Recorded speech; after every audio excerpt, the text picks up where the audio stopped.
Mga boss, isa sa mga madalas na tanong ng mga nagsisimula sa DIY battery at solar setup ay ito. Ilang ampere ba na BMS ang dapat kong gamitin? Madalas kasi ang unang tinitingnan ng iba ay yung capacity ng battery. Halimbawa, 10 Ah, 20 Ah o 50 Ah. Pero ang totoo, hindi lang capacity ang basehan sa pagpili ng BMS. Kailangan mo rin isipin kung anong appliances ang gagamitin mo at kung gaano kalakas ang kuryenteng hihilahin ng mga ito. Bago natin pag-usapan ng tamang BMS, alamin muna natin kung ano ba talaga ang trabaho nito. Ang BMS o Battery Management System ang nagsisilbing proteksyon ng battery pack mo. Siya ang nagbabantay laban sa overcharge, overdischarge, overcurrent at short circuit. Sa madaling salita, siya ang isa sa mga dahilan kung bakit ligtas gamitin ang battery. Ngayon, maraming nalilito sa rating ng BMS. Halimbawa, may 20 ampere, 30 ampere, 60 ampere, 100 ampere at iba pa. Ang iniisip ng iba, kapag 30 ampere ang BMS, ibig sabihin, kailangan 30 Ah din ang battery. Hindi po ganun yun mga boss. Ang ibig sabihin ng rating ng BMS, ang 30 ampere ay tumutukoy sa maximum current na kaya nitong ilabas o hawakan, hindi sa capacity ng battery. Halimbawa, meron kang 4S3P LiPo4 battery na may capacity na 19.5 Ah.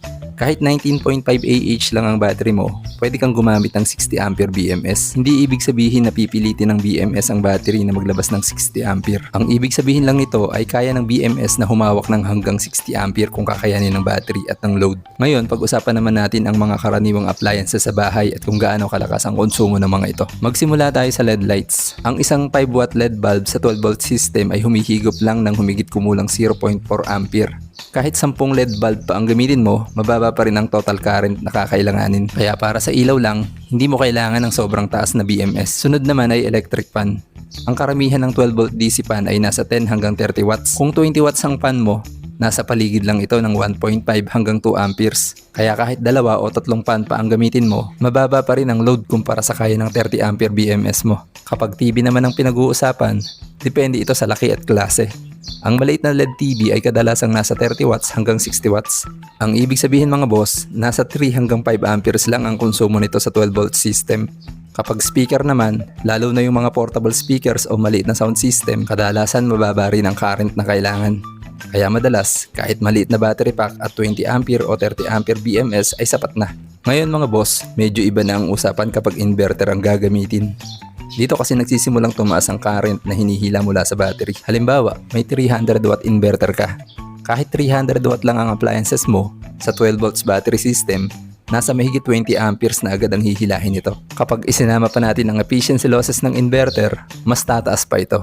Kung 500 watts naman ang load mo, maaari nang umabot sa mahigit 40 amperes ang hinihingi nito mula sa battery. Dito mo na makikita kung bakit hindi sapat ang 30 ampere BMS para sa ilang inverter setups. At kung motor load naman ang gagamitin mo gaya ng washing machine, water pump o refrigerator, dapat mas mataas pa ang allowance mo. Bakit?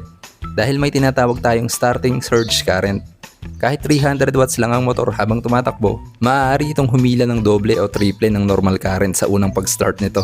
At kapag hindi kaya ng BMS ang surge na yon, magtitrip ang protection at mamamatay ang system. Kaya paano ba pumili ng tamang BMS? Kung ilaw, fan, router, CCTV, at iba pang maliliit na appliances lang ang gamit mo, sapat na kadalasan ng 20 ampere hanggang 30 ampere BMS. Kung may TV naman, speaker at maliit na inverter na hanggang 300 watts, mas magandang gumamit ang 30 ampere hanggang 60 ampere BMS. Kung inverter na 500 watts pataas, washing machine o iba pang motor loads ang plano mo, mas mainam ang 60 ampere hanggang 100 ampere BMS. Pero depende sa laki ng battery pack mo. Isa pang mahalagang tandaan, hindi porket mataas ang ampere ng rating ng BMS ay kailangan mo ng palitan ng battery mo.